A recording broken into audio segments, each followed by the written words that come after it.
details coming in from Bengal. Remember, Bengal continues to be on the edge. Episodes of violence have been reported. Now we are understanding 7 bags of crude bomb, in fact, have been recovered from the Bhanagar District. Remember, we have been seeing episodes of violence in the run-up as far as the Panchayat polls are concerned. Yesterday was the last day of nomination. Multiple episodes of violence were reported from areas like Chopra and South Parganas, 24 South Parganas as well. Today also we are understanding that 7 bags of crude bomb in fact have been recovered from a district called Bhangar. Let's also now bring in our colleague Kamalika Sen-Gupta, who in fact is now joining us on the broadcast. Kamalika, good morning. Since the last 48 hours, you've been reporting about various episodes of violence. Bengal still continues to be on the edge. Now 7 bags of crude bomb being recovered. Any idea who left it there, where it came from? Any details that the authorities can help us with? See, 7 bags of bomb has recovered. We cannot say that because those bombs were lying in that dilapidated building, and I don't know that whether police knows about it or not, because that 7 bags of bombs are still lying there and we don't see a police going there recovering it. So 7 bags of bomb just very near to Bhangar Thana, it was there. What we were getting it from the sources that might have happened, that was the dumping ground for all the bombs from where the operation took place yesterday. Because yesterday where I am standing, this is the Block 2 office, BDO Block 2 office, from where the nomination generally takes place. And yesterday also it was battleground here, and the bombs were hurled from every side on that side. So basically today we can see, and yesterday also there were huge police force was there. And today also the huge police force is there, and all the RAF is also there, as you can see. But I don't know whether they are very much aware of that 7 bombs which are lying there in that dilapidated building. So situation in Bhangar from today morning, it's okay. There is an inside tension, but there has no been an untoward incident from the morning today. Half an hour from now, it is expected that Governor Anand Bose, he will be coming here and he will take stock of the situation. He has himself said yesterday that the game of Shaitan is going to be over.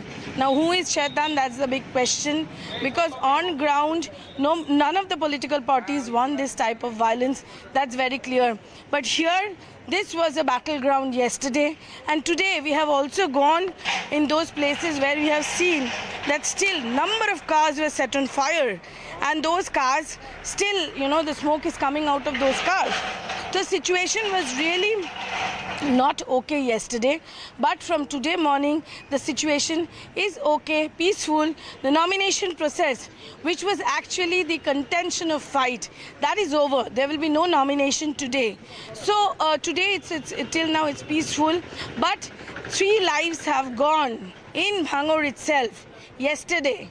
That's a big question, that in a panchayat nomination in an area like Bhangar, if 3 lives are lost, then what's going to happen on the day of panchayat polls? That is the question which opposition is raising.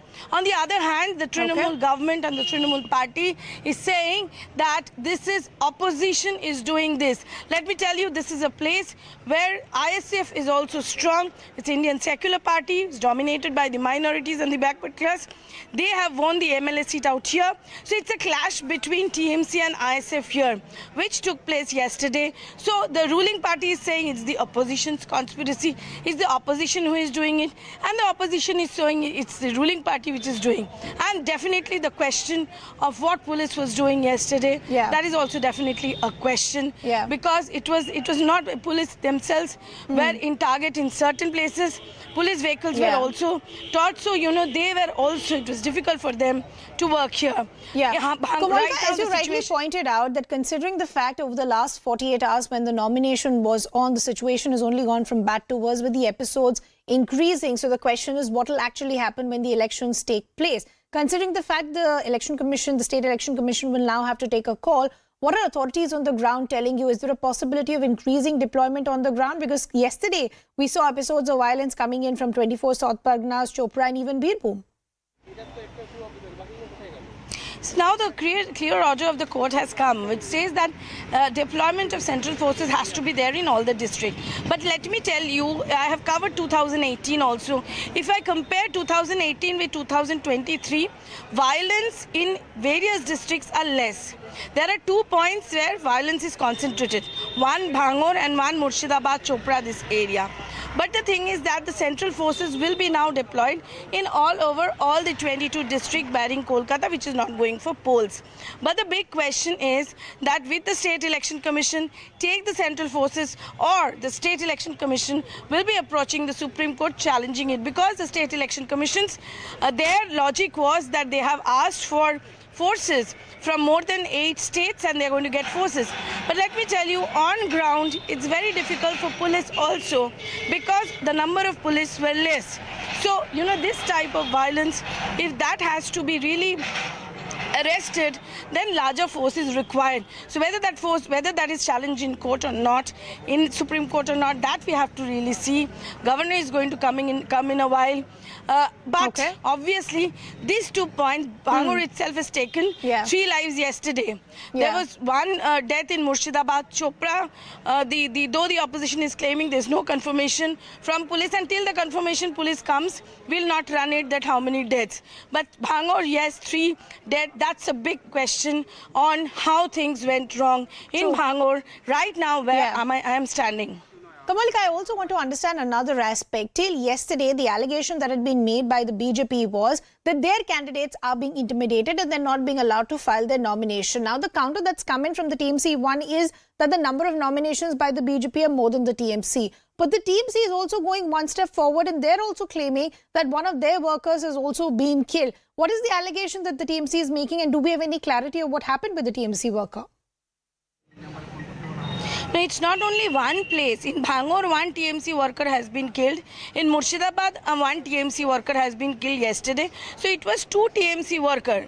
So this is very clear that the clash took place, and with the opposition like ISF here or the Congress here, the resistance is coming from the opposition too. It's not only that the opposition is dying and not the ruling party.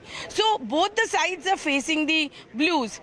But on data, if we see the data, till now, more than 2 lakh nominations has been filed, but the final data has not been updated. But obviously, Abhishek Banerjee day before yesterday, he said that the opposition is really they are nominating, they're filing nomination. So the numbers are there. The final numbers will come up by a few hours from now. So that picture will be clear that how much BJP, Congress, CPIM could actually file their nomination.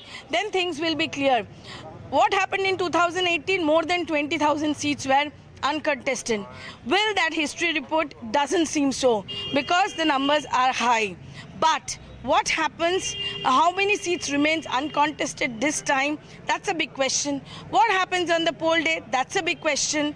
Some opposition have started saying that there has been pressure now to withdraw nomination. That's the point. Okay. So obviously, peaceful election is what, let me tell you, all the political parties from Trinamool Congress to BJP to Congress to CPM, Trinamool Congress top brass, including the Chief Minister, has said that she wants a peaceful election. DG has had a meeting with all senior officers saying that they want a peaceful election. But something not right on ground zero. The political, even though you're seeing the top leadership ask for peace and calm on the ground, we'd heard this from the governor also a few days ago. Unfortunately, Bengal still continues to have a pattern of violent elections. Kamalik, unfortunately, we'll have to leave that conversation there. Let's take a look at some other political reactions as well. Islampur এবং চোপড়ায় যে প্রবলেমটা হয়েছে, এই প্রবলেমের সাথে party কোনোভাবে involve নয়। যারা করেছে তাদের আমরা টিকিট দিইনি। মনে রাখবেন, তারা গতকাল পর্যন্ত আমাদের কাছে টিকিট চেয়েছে, কিন্তু তাদের কার্যকলাপে তাদের বিরুদ্ধে রিপোর্ট আছে বলে আমরা সন্তুষ্ট নয় বলে পার্টি যাকে তাকে সবাইকে টিকিট দেবে তা নয়। এবার এটা হয়নি। আমি পুলিশকে বলে দিয়েছি স্ট্রং অ্যাকশন নেবার জন্য। ये जो इलेक्शन कमीशन मशीनरी है जो डिस्ट्रिक्ट लेवल में है, ये पूरी तरीके से कॉम्प्रोमाइज्ड मशीनरी है, और इस मशीनरी अंदर से तृणमूल कांग्रेस को पहले से ही नॉमिनेशन का व्यवस्था करके रखा था। पूरी तरीके से सरकारी तंत्र मिला हुआ है। देखिए, हम चाहते हैं कि सेंट्रल फोर्सेस की तैनाती हो, अदरवाइज ये जो इलेक्शन करना ये लिपापोती करने जैसा है कि ये स्टेट इलेक्शन कमीशन कोर्ट का एक भी वर्डिक्ट नहीं मान रही है।